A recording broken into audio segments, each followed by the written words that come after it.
Welcome to the Ultra Origins series, where we hear from runners who have recently finished their first ultra or completed a new distance. In these conversations, we celebrate regular people who are doing hard things. There's a lot we can learn from and be inspired by from people just like you. In this episode, we meet Joe Hardin, who shares his journey of hitting rock bottom due to alcohol and substance abuse, then turning to exercise and running, which led to his finishing his first 100K this spring. Joe is also now a podcaster, hosting a new podcast called Beyond the Finish Line with Joe Hardin. We had some technical snags during the recording of this episode, so it looks and sounds a little different than normal, but I hope you enjoy the conversation. So, really great to meet you, Joe. Thanks a lot for coming on Ultra Origins. Why don't you introduce yourself and tell us where we find you today? Okay, my name's Joe Hardin, and I guess I'm an ultra runner. It's kind of weird to say because I'm still a fairly newish runner, and I guess you want me to like maybe start how I got started in running, or Totally. Yeah. Tell us how you got okay, started. Why did you even come into this world? all right. I'll try not to make this take the entire length of the podcast, but in December 2019, I hit my low, like the probably the worst rock bottom I've ever experienced in my entire life. I've struggled my entire life with most of my adult life with alcohol and substance abuse problems, and I just kept reaching a new low. And that day, I knew the way my life was going that if I didn't stop drinking right then, it was like I was going to die. Like I could see it all laid out in front of me. So that was it. That was the last drink I took, and during right before COVID. So it was a really wild time to find sobriety because a lot of things, like the world was shut down. So I just gritted my way through a year of sobriety, and I started to feel good. And I started to lose a little bit of weight just from not drinking. And in my house, we celebrate my first sobriety birthday like we do my regular birthday. Like, I'm 40 something years old. Like our birthdays don't matter anymore. Yeah. So we make a big deal about my sobriety birthday. So we went out to dinner, and we were at this restaurant down the road, and my wife was just like, "Hey, you should get a gym membership for your sobriety birthday." And I'm like, "Yeah, it's a great idea. I'd like to get moving a little bit, maybe take better care of my body because I spent the majority of my life doing everything I could to destroy with the body that I had. Mhm. I was in pretty bad shape. I was well over 300 pounds at one point. So I walk into this gym, this little Anytime Fitness, and I got a membership. And I woke up that next morning at like 5 a.m. I was ashamed to exercise in public. So I just went in really early, and I just would get on a treadmill for half an hour a day for the first 6 months. And that fall, I was leaving the gym one of those mornings, and I saw this flyer for like turkey trot. And I remember that turkey trot always happening in town. I was thinking, like, what are these people doing? This is wild. Like, people run 3 miles? Like, that's bonkers. So I come home, and my wife's getting ready for the day. And I was like, hey, I have like a wild idea. We should train and run this turkey trot together. And we do. The training goes well. The 5K goes great. And when it was over, I was just like, now what? So yeah. So we did like the normal progression. We did like 10K, and that terrified me. And then I realized between the 10K and us doing the first Indy mini marathon together that I really love training. That's my favorite part. Like I love the process of training. To me, the day of is I've heard people call it like a victory lap. It's like the icing on the cake. Yeah. And honestly, when you're done, it's anticlimactic. I'm not saying that it's not wonderful. It's like an accomplishment. It's like a victory lap, and it's like a celebration of all of it. But man, love training. Like I love digging into those things, and I keep finding that the more and more I go, the more I learn. I learn more about myself every time I do a longer training cycle. And that's how I progress to ultra marathons, and the rest is history. And I don't know where that's going to stop, but maybe one day I'll find out that there's some kind of diminishing return, and I will learn all I need to learn. But for now, I'm just going to keep pushing until I find out what it is I'm looking for, and that's my origin of running. And I skipped forward in my transition to ultra running, but that's how I got started on my path. How did you feel after you did that very first 5K? That must have been quite a big jump for you. And then how long did it take you to go from that 5K to start running longer distances? The first 5K was like the greatest feeling in the world because I didn't feel very good about myself ever in my life. Even before substance abuse, I had had a I kind of had a turbulent childhood, so I never felt like I could really measure up or amount to anything. So Mm. accomplishing that first 5K was a huge deal. Like it showed me like, wow, I'm actually capable of putting my mind to something. Yeah. And I think I'm answering this question pretty well, but I would say between my first 5K and Indy Mini was like November to May. The Indy Mini is I think the first or second week of May. It's one still my favorite half marathon. But so yeah, what would that be? 6 Six months or months maybe? something. Yeah. Yeah. Okay. Yeah. Huh. And so during that, so you're finding I assume that all this time, 5K and half marathon time, these are mostly road running. Is that right? Is that what you were running on back then? Yeah, just all road. I honestly didn't even know that trail running was a thing. So yeah, it was just 100% road for I guess my first year or Yeah. so. But How did you discover that there were such things as trails? all right, and I remember this day exactly Yeah. because we were just talking about this the other day. I love asking people the same thing, like when did you discover trails? So right around the time I was training for the Indy Mini, I was cubicle neighbors with this mechanical engineer named Ty. Shout out to Ty. And he's like, "Hey, this is great." He saw me in the beginning, so he saw me like going to the gym, 5K. And he's a man, you're looking good. But he was like an elite level soccer player, so he already had some athleticism behind him. He was like, we should go running together. And I'm just like, yeah, that's great. So he's, yeah, meet me at Eagle Creek. I'm just like, Eagle Creek? I didn't, I heard about this park. And the first time I trail ran with him, we ran 13 miles. What? And this dude, yeah, yeah. And he was I had no water, no nutrition, and this dude was running hills and absolutely destroyed me. It ruined me. And I was just like, first of all, I didn't even know you could run in the woods. And I don't know what it was about that I couldn't get enough. I just dove in head first into everything trail running still does consume me to this day. And that was my first time running trail in the Red Loop at Eagle Creek. It's still my favorite place to run too. So 13 miles for your very first trail run is absolutely amazing. Did you know how I, far you were going to be running that day when you started that run? no clue. Like I didn't have water. We didn't have anything. Like, My gosh. yeah, I had no idea. My way of kind of training. I think I was midway through my Indy Mini Marathon training, so I was ready for that, but not really. It Yeah. just absolutely. I blew up completely. It was the first time my quad like locked up, and it was just the man. I couldn't get enough, obviously, but So then shortly after I'm sorry, the mini half mini, I can't remember the name that you've said a yeah, few times, but the after you completed that, did you then start to focus more on trail running training and did you start to get into some races? yeah, I wanted a reason to go back to Eagle Creek and run trails. So I signed up for my first 50K, the Jackson County 50-50. Love that race. I'll always go back to Jackson County to do those events. But in the meantime, I got lost. One minute seven ultra sign up. That was also another rabbit hole.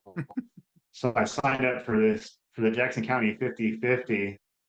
And in the meantime, I found a backyard ultra because I had just watched a documentary about the Big Dog's Backyard. And yeah, and that obviously changed my first. I love backyard. That's one of my favorite formats, and I love Harvey Lewis. And so, in the meantime, I signed up for a backyard with the intention of just maybe go anything past 13 miles. I would have been happy with that day. But in the process of running that backyard, I met some of the coolest people I've ever met in my life, who I still talk to this day. One of them I'm running with tomorrow. Oh, I cool. keep in touch with, yeah, I keep in touch with a lot of people from that first backyard, and they all got together with me, and they're like, "You're gonna run at least a marathon today." And so these guys were just pushing me and helping me. Learned a lot about hydration, like run walk intervals with these guys that day. And once I got to marathon distance that day, they're like, "Hey, we just need to go one more loop, and you've got your first ultra."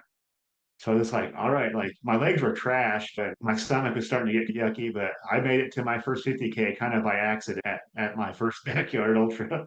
Wow. Yeah, that also, Very on did fire you back there. realize at the time that what a mental feat you were taking on? I think a lot of ultra runners think about backyards as being one of the more mentally challenging things because of the loop and the difficulty of getting yourself back out there every hour or every time you need to get out. Yeah, they kept telling me like you're going to experience things that you never experienced before. Because I guess let me back up a little bit. I did run a trail half marathon before that, and I ran an 18-mile trail race Oh, okay. a little bit Okay. before that, the Okoduck trail races. But they were coaching me along. You're gonna feel downs when we start getting around the mile 20 or so, and you're gonna be fine. You're gonna push through.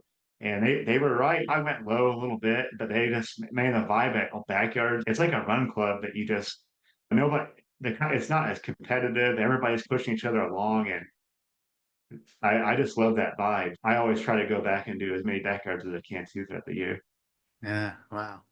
Okay, so that was your first 50K. Did you how long did it take before you had run like a point to point or some event where it wasn't just the backyard format, a more traditional ultra format?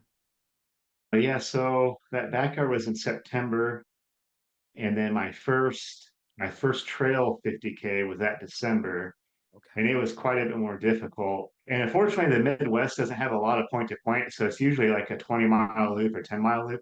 Yeah, okay. And that was a 10-mile loop, a little over 10 miles three times, but it had for a flatlander I'm from the Midwest, I'm in the middle of flatlands. It had 6,000 feet of vertical for a Oh, 50K, which in Indiana, that's huge, right? yeah. So it was quite comparatively what I had been through before was way more challenging, but also felt 10 times like I felt like an actual ultra runner after that event. Like I was like, all right, this is what it's about. You get to experience like the nitty gritty of trail running at those kind of events. Did you find that you had to specifically train for that much elevation, considering that you don't normally have a lot of elevation in your running?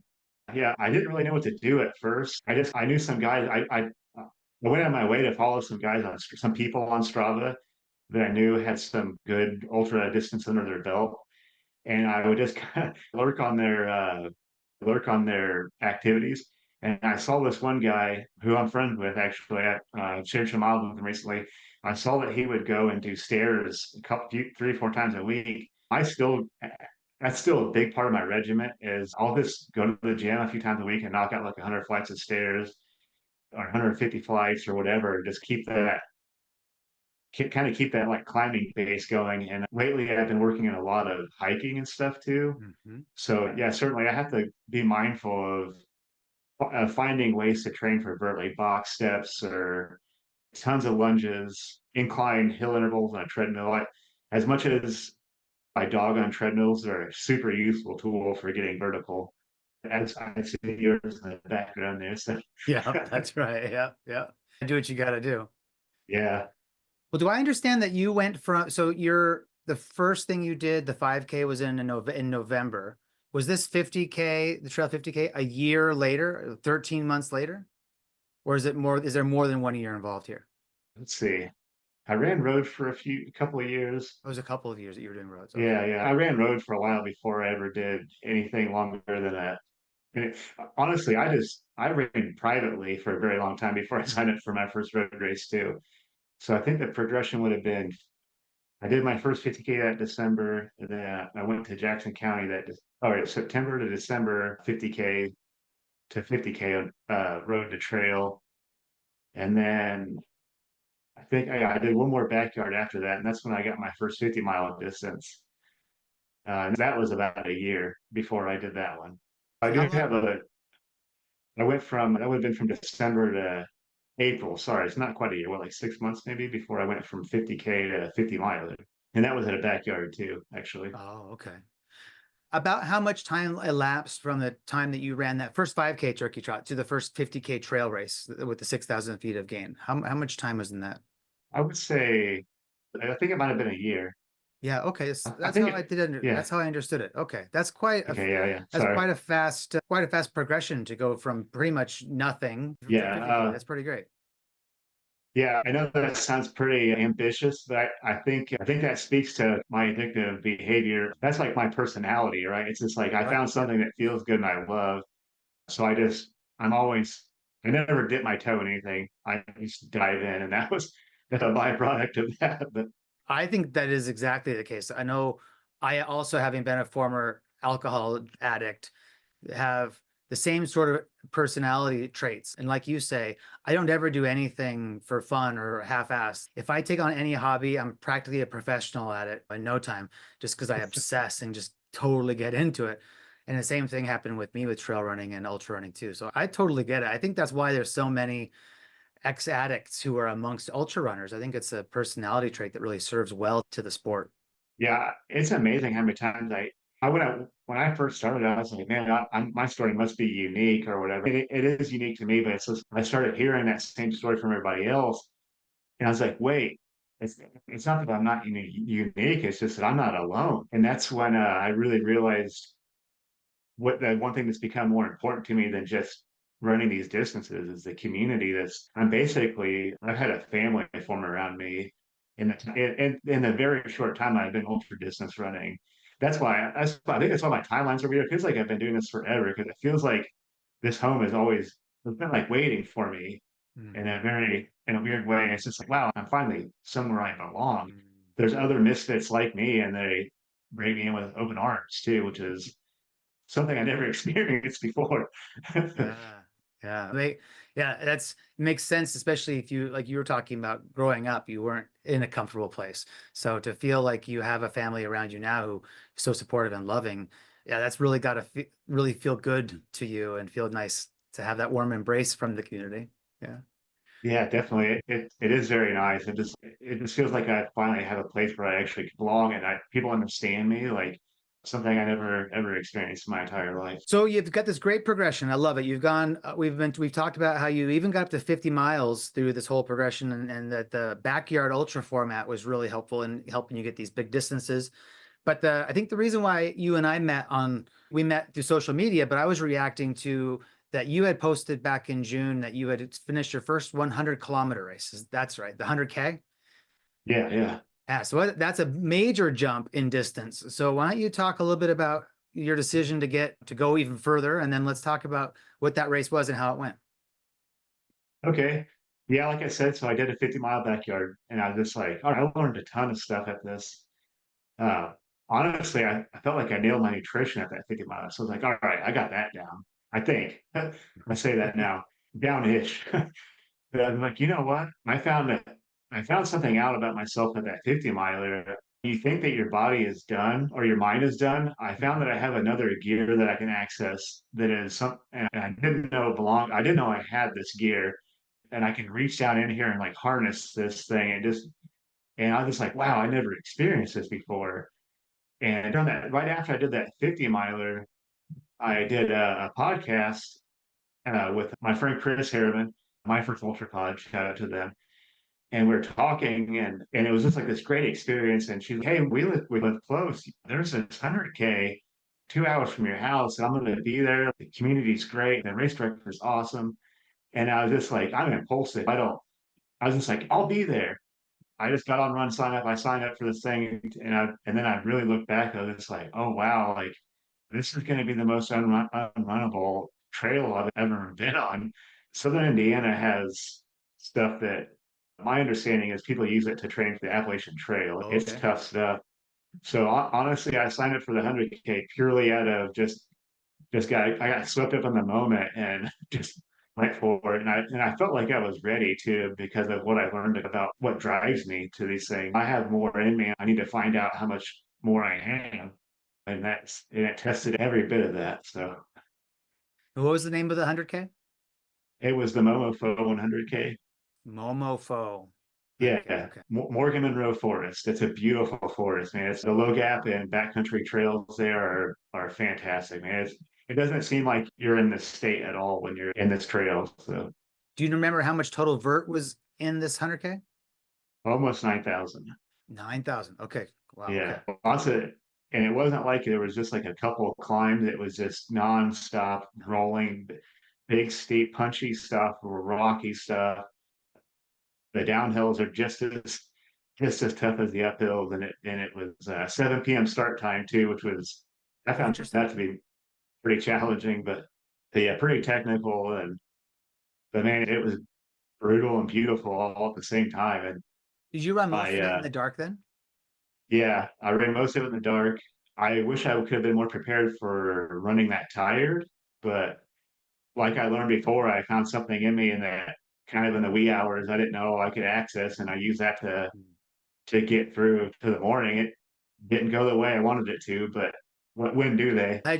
Was this the first time that you'd done any significant night running? Yeah, I did like some like night half marathon stuff, but yeah, this much time in the dark, it was a complete first for me. Had you not trained specifically for long hours at night? I'm just curious. I would try to go out early in the morning, Hmm. and then sometimes I would go. I still it's weird. I got locked into this habit of running at 9 or 10 o'clock at night. Still, Oh, I think I interesting. haven't broke that from yeah, like what I haven't broke that from training for that. So I would try to go out like when everybody else would go to bed and try to knock out some like late hour running, but man, running at 2 or 3 in the morning or 1 in the morning is I was not ready for that at all. Yeah. So what when you were accessing that extra gear or that extra capability to get through the night, what were the strategies you were giving yourself to push through that difficult time that you hadn't experienced yet? All right, there's a couple. So I like to like steal little quips from other people. So I'm blessed that I have a lot of people that back me up for all this stuff. I couldn't even count the amount of people that messaged me the day before, and it's beautiful. I am truly blessed with the community and the friends that have the sober running community that was shouting me out and stuff. And I had a friend named Vinny. He actually sent me this message, and I was scrolling through them all, and he said something to me that really stuck with me that entire thing. He goes, "You're going to want to quit, and it's going to get hard. It's going to be the hardest thing you've ever done." He says, "But if you quit, remember what it's going to feel like tomorrow." And man, that really drove me. Like that that that was like a dagger. It's just like, wow. So every time I thought about quitting, I was like, it hurts now, and it's going to keep hurting. If I quit, I'm going to live with that decision forever. So I just made a decision at one point that I wasn't going to stop at the aid stations for longer than I had to just to get my bottle filled, grab some nutrition, and I just kept moving. I actually did not sit down one time in that entire event because I knew I guess it didn't go like the race didn't go well after the first 20 miles. And I just knew like, all right, it's not going to go the way I want it to. So my original plan is at the door. This is a new plan. My new plan is I'm just not going to stop. And I just carried that with me the entire time. And honestly, I got down to the point where I was focusing on little things at a time, like make it from this trailblaze to that log to the next time I need to eat a gel, the next time I take a sip of water. I was just literally surviving in like those little moments. And that I call it like eating the elephant, but you have to take it in small bites. So Yeah. that's how I'd approach that. That's how I had to approach 40 miles of that 100K. Yeah, just one foot in front of the other. Yeah, that's all I could do. I was counting steps. I was just like 1, 2, 3, 4. You just gotta make it to 20. And then I would just redo that. And Mm. it worked. It wasn't pretty, but When the sun came up, is you in the amount of time that you're running, I imagine you know obviously run through the night. Now you're gonna have a good amount of daytime as well. Did you have a bit of like a, a resurgence of life in you when the sun came up? A lot of people talk about the sunrise giving energy. I'm wondering if you had that blessing upon you. I did, man, and it was awesome. It was short lived, but man, I don't know. I got a nice little boost, and I actually had a little bit of coffee that morning, and I think I ate my first. It was like it was like a black bean burrito or something. I had a little bit of ramen. I try to stay away from real solid food for the most part of this thing, Hmm. and outside of like gels and like some granola, and I love those like Black Forest gummies. I Oh, kept it to I stuck to my nutrition that I had with me. I wasn't afraid to like stray off any path. I don't try anything new, right? It's like my big thing. But so I did get a nice little resurgence, had a little cup of coffee. That really helped out a lot. I'm a coffee fanatic. And I had a nice little boost for a good part of that morning. It got tough as the afternoon went on, but I was just able to ride those waves. I would get another low and then get another high. And when the lows came, I moved at the speed I could. When the highs came, I took advantage of that feeling and would try to kick it up at another notch. But yeah. Such a good idea to recognize when you're having a good feeling so that you can ride that wave and get some miles in while you're feeling good. Yeah, yeah. Well, so then you mentioned earlier that when you did your first 50K in the backyard, that your nutrition was on point, that you had really figured out your nutrition. Now, if we as we fast forward to your 100K, are you still king of nutrition, doing everything perfectly? I mean, it took a lot of troubleshooting, but yeah, I feel like my hydration went really well at the 100K. I won't lie and say that it was really good at the 50 miler. It was like, that 50 miler I did, that backyard I did, it started out cold, hot. We got hailed on that day. Oh my gosh. I was wearing a raincoat and I was like sweating quite a bit more than I was used to. Hmm. So I had to play around with my salt a little bit more that day. So my hydration was hit and miss that day. So I took note of that. And I noticed that if I drink too much tailwind, it makes me feel bloated. So I took note of that too for the 100K and I split it up. I would do every time I sip tailwind, I take a sip of water. So Smart. I actually, yeah. So I learned to kind of dial, tailwind's a huge tool in my arsenal, but I learned to dial that back just a little bit if I know I'm going to have to drink more, if I'm sweating more. And Yeah. then just, I have to balance that out with a salt stick, chewable tablet instead of as much tailwind. But so yeah, I still have work to do with nutrition, but I feel like I know what I can do and can't do at this point. Yeah, that's great. Yeah, because it can be really tough to dial in your nutrition and what's working. So I'm really glad that you found what works well for you, and that also that you're listening to the hydration side, because that is a problem. Different runners can have experiences where they have not enough hydration, or the alternate, which is you can have too much. I feel like when I was starting out running, somebody had once told me that you can never have too much hydration. If you have too much, don't worry about it. You'll just pee it out. But I know in my experience, I can definitely have too much hydration, and I'm not just peeing it out. Like I'm suffering. Like I'll get like almost like a constant diarrhea thing, which isn't pleasant to think about or to experience. But yeah, and I met a runner a couple weeks ago who was vomiting a lot after having too much hydration. So anyway, it's certainly an issue that we all need to dial in the right way. And I think your approach of having alternating sips of tailwind and pure water was genius. So I'm glad that you figured that one out. Yeah. Yeah, it's just pure like by accident the 50 mile. I was like, man, that's just way too much tailwind, I think. And I thought maybe that was odd. I was like, is it just me? And I ran that by my run coach. He's like, no, oh, you're not the only one that has problems with drinking too much tailwind. I was like, all right, I know what to do here. I was just like, I'm just gonna kind of, I always keep, so that's what I did. I kept water on my right side, tailwind here, and I just tried to, I can kind of feel it now when I need a little bit more salt, which is weird. That I guess I can catch it before it's too late. Yeah. I would like to go actually get like a salt test done, but I feel like I lose a lot more salt than I think I do because like sometimes I'll be covered in like a white foam almost, and so I'm just like that has to be. I'm just like I must just lose a lot of salt. Like I'm a heavy sweater too, so Yeah. I take that in mind too as especially like tomorrow. I'm running an 8 hour tomorrow. I know I'm gonna have to really up my salt probably tomorrow, but I can Yeah. feel it coming. Yeah. Is it really hot where you are right now as you get ready for this 8 hour?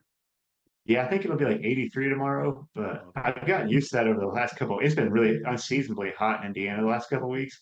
So I feel like I'm more acclimated now than I would have been had it been this temperature like a month ago. I probably would have not done so well, but it'll be a lot of sun exposure tomorrow. But I got my big bucket hat and I'll keep an ice bandana and it's just an 8 hour. We don't really have a goal. We're just gonna be chilling and basically it's just an eating contest for us tomorrow. What is the distance of the loop that you run during this 8 hour? I think it's I think we have two choices tomorrow. We have a 3 mile loop and a 1 mile loop. And I think we're going to alternate. One is you'll be in direct sun the entire time. And then one loop will be like it's like a rail to trail sort of thing. Okay. It's at Butler University. I've never actually seen this trail before, but so I think we're going to do one loop of one and one loop of the other. Or I don't know how I think we'll just play it by ear tomorrow and see how we feel and see how we're moving. But It's cool that you're already getting ready for a substantial run. Eight hours is certainly nothing. So how did your recovery go in last several weeks as we've gone from this 100K big up in mileage as you now get back into it? How was your recovery? pretty good. It took me I may have ran like 4 miles that following week, but now I'm back up to my normal. While I was recovering for the 100K, I signed up for my first 100 miler. You did. Yeah, I need Retail more. I'm therapy. just like, yeah, I'm not quite there yet. And yeah, so this time I feel better. So time to get back to work. So I've been back to my normal routine. I've been being a lot more mindful about getting more strength training this time around. My legs held up really well at the 100K, but my core was gone. Like I was actually like holding myself up with my poles by the end of that thing.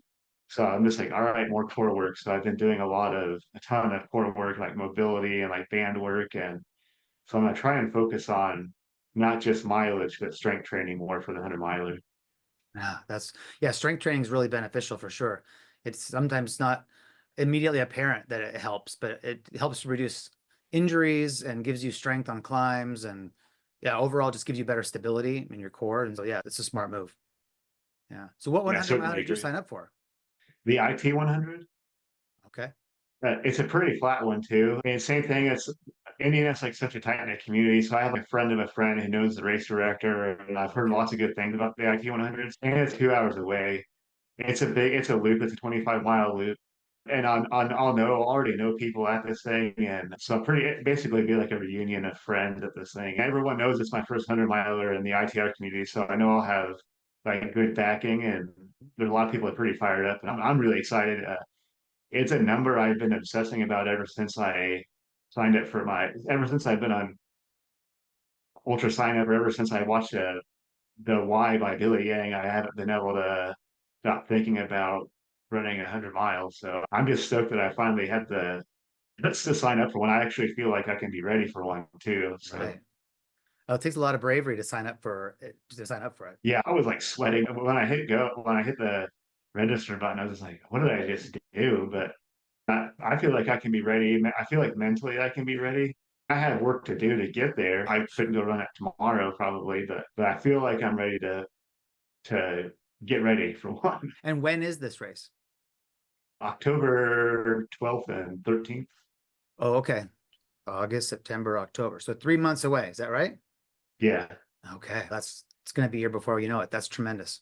I love it. Yeah. Do you have a crew or any other people that are supporting you besides the other runners in the community you mentioned? Yeah. So my buddy Eric, who I'm running the 8 hour with tomorrow, he's gonna pace me. And I may have a couple of guys from up north that may come down, and they said they might crew me. But yeah, I try not to bug people to crew me or pace me at these things. I don't know if they're not into if they're not into trail running, I don't want them to wait around for me for potentially 30 hours or whatever. So these guys actually volunteered. So like, all right, I feel pretty good about having them crew me. So Crewing is a lot of fun. So all you're doing by being thoughtful is just depriving your friends of the opportunity of a very special memory. right. Yeah. I'm so glad that they decided to like reach out, like, hey, we'll crew you. I'm like, all right, That's cool. awesome. Like at least I won't have to worry about if I asked someone to crew me that wasn't into it, I think I would be worrying about if they're having fun, or like are they bored, or are they miserable? Like I wouldn't want that like on my mind while I was like on a trail at 2 o'clock in the morning. Yeah, I'm pretty sure you can rest assured that your crew is always having fun and is miserable and is sleep deprived. They're having all the emotions, good and bad, just like you are. Oh, that's really great. I'm so happy to hear that you've got something big, the thing that you've been dreaming about, the big 100 miler on the schedule that you're now going to be doing pretty soon.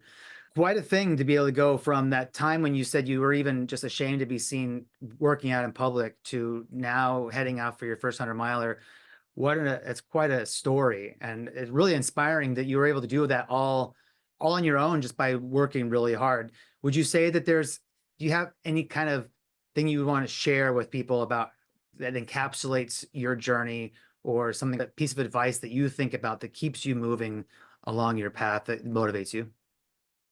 Yeah, I think I would just like to share that everyone's capable of doing a lot more than they think they are. And I think what held me back for so many years was just I was in my own way most of the time. And I didn't have any self-confidence, and I just didn't really feel like I was really worthy of anything like this. Mm. And I guess I just want to share with people that we all have something inside of us that's beautiful. And even if you think you can't do something, it doesn't have to be 100 miles, right? It can be anything that you're. It can be walking a quarter mile or something. I guess that my only advice would be like just get out there and do it. It doesn't have to be some big. It doesn't have to be climbing Mount Everest or some great big goal. But a lot of times, I think people just get in their own way because they just don't feel like they're capable, worthy of certain things, and everybody is. And I wish I would have known that years ago, but I had to go through that to be who I am now. Yeah. I think that's what I would leave with anybody out there that's listening that may have some kind of goal in mind. Just go for it and just know that you're capable, more capable than you know you are. And I think you also said if it is a big goal, that you need to think about it in smaller chunks and eat it like you're eating an elephant, right? One small Yeah. bite at a time. Yeah, that's the thing. Yeah, I think a lot of people like when they think of something huge, or like they see the end of it, they don't see the journey. And I think you have to focus on progress, not perfection, too. I think it's the other thing. It's just little chunks at a time. It may look pretty, but and it often doesn't look the way you want it to, and that's fine too. Yeah. Yeah, that's right.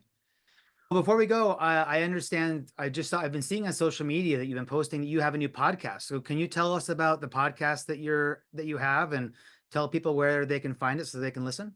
So my podcast is called Beyond the Finish Line with Joe Hardin. That's me. And it's with the Everyday Athlete Podcast Network, with the Run Try Bike. We've got 7 shows, and we're just ordinary people talking to ordinary athletes, and they're doing great things. Yeah, we're super fired up to talk to regular athletes like us, and there's some great combos coming out of this network. So Beyond the Finish Line with Joe Hardin, that's the name. We'll put the link to that in Yeah, the description below. That's wonderful. Congratulations. That's great. yeah, thank you. It's fun. It's a labor of love, man. It's so much fun. Yeah. There's, as I'm learning in my little series here, there are so many amazing people to talk to. And so you'll be able to get to meet some cool people and share some great stories and inspire a lot more people. So thanks a lot for coming on my series and sharing your story, Joe. It's really great to meet you. And good luck at the 100 miler. I look forward to hearing how it goes. Yeah, thanks, Wes. I was stoked to be on, man. Thank you. Thank you for joining us on Ultra Origins, Joe. It was great to meet you and learn about your journey. If you have recently finished your first ultra or completed a major new distance and would like to share your story here on this series, go to onwardendurance.com and click on Ultra Origins at the top of the page. Thank you for watching. I look forward to sharing more Ultra Origin stories with you. Bye-bye.